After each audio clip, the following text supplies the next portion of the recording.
तक हमने सीखा कि किस तरह से हम एक कटिंग के द्वारा एक बड़ा हरा भरा चमकदार जेड प्लांट तैयार कर सकते हैं। हमें उसके लिए कैसी सॉइल मिक्स तैयार करनी है ये भी हमने सीखा।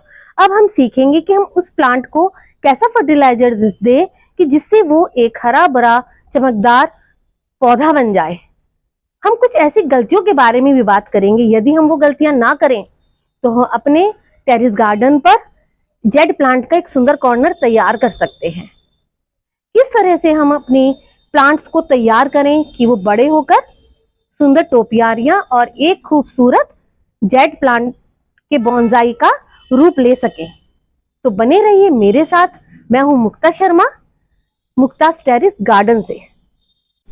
जेड को वैसे तो कोई भी फर्टिलाइजर दिया जा सकता है, लेकिन मैं माइक्रो न्यूट्रिएंट देती हूँ। ये मेरा सीवीड फर्टिलाइजर है जिसे मैंने पानी में डालकर डाइल्यूट कर लिया है और इसमें मैं अपना एक जो मेरा बॉन्साई है जिसे मैंने एक जेड जंगल के लिए बनाया हुआ है उसको रखूंगी। इसके लिए पहले हम पानी में उसको अच्छे से मिक्स कर लेंगे। मिक्स करने के बाद, क्योंकि थोड़ा गाढ़ा होता है इसलिए उसको डाइल्यूट करना जरूरी है।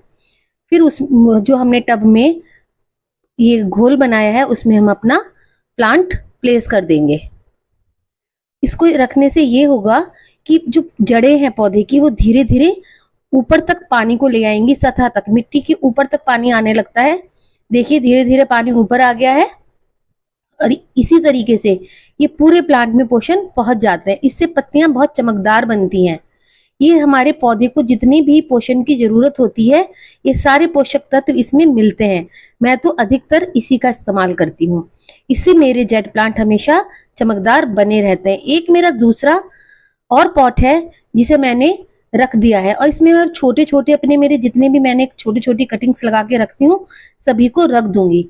इससे ये 3-4 घंटे में ही अच्छे से पोषण ले लेंगे और मेरे सारे हरे भरे पौधे, जैसे आप देख भी पा रहे हैं मेरे सारे पौधे ही हरे हैं, इनमें किसी चीज की कोई कमी नहीं है। और आप एक तरीका और अपना सकते हैं। इसमें मैं वर्मी कंपोस्ट लेती हूँ जो कि एक आधी बाल्टी पानी से भरी होती है।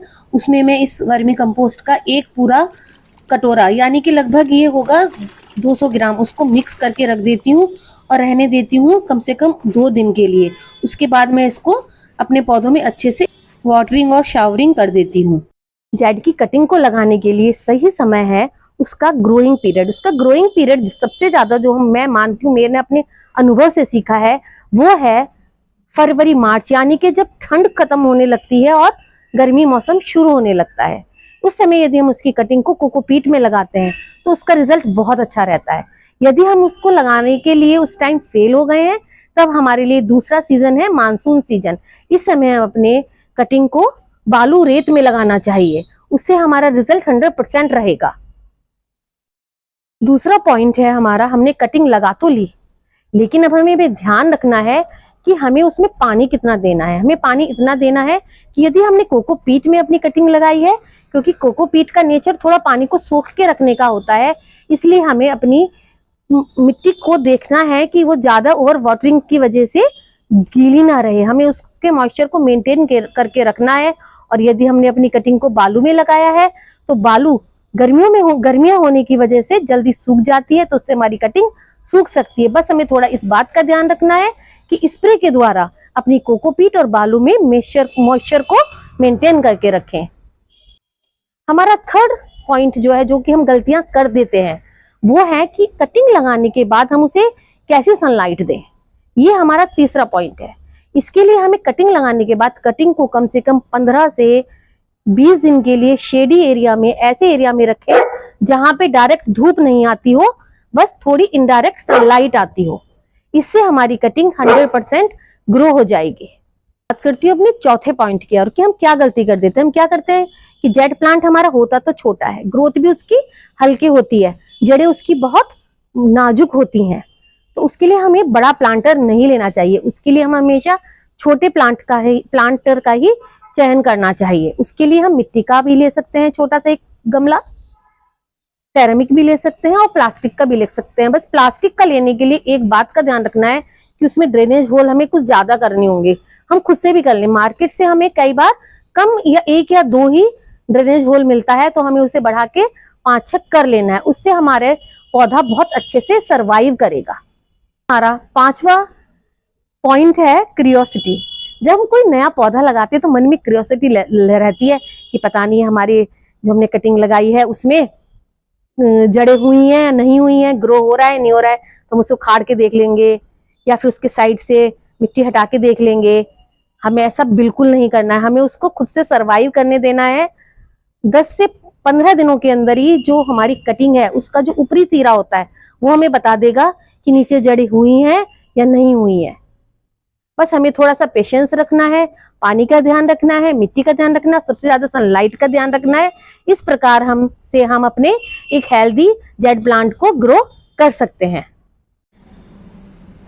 तो दोस्तों, जेड प्लांट की इस हरी भरी दुनिया में मेरे साथ चलने के लिए आपका दिल से धन्यवाद। ये पौधा जितना छोटा है, जितना प्यारा है, उतना ही शांत और पॉजिटिव वाइब से भरा हुआ होता है। माना तो ये जाता है कि खुशहाली और समृद्धि लाता है, और मेरी मानिए आप इसे अपने घर या टेरेस पर जरूर रखें। इसको देखना सचमुच दिन ही बना देता है। आज हमने बात की इसकी सही देखभाल, इसके लिए सबसे बेस्ट सॉइल मिक्स कौन सा है, कौन से पॉट का हम इस्तेमाल करें और इसे कहाँ रखें जिससे कि ये और भी खिल उठे।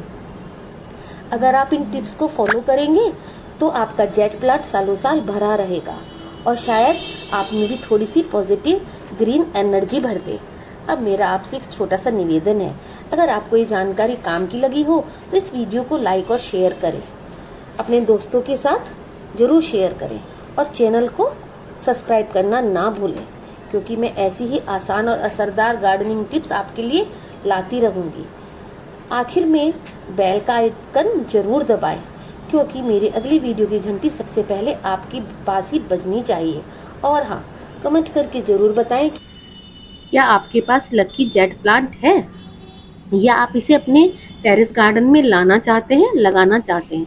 मैं नीचे डिस्क्रिप्शन में कुछ जरूरी लिंक दे रही हूँ जो मेरी पहली 2 वीडियोस के हैं, पार्ट 1 और पार्ट 2। आप उन्हें भी जरूर देखें। तो मिलते हैं अपनी अगली वीडियो में। जब तक के लिए हर पौधे से जुड़े रहिए, प्रकृति को अपनाइए और हर दिन को हरा भरा बनाइए।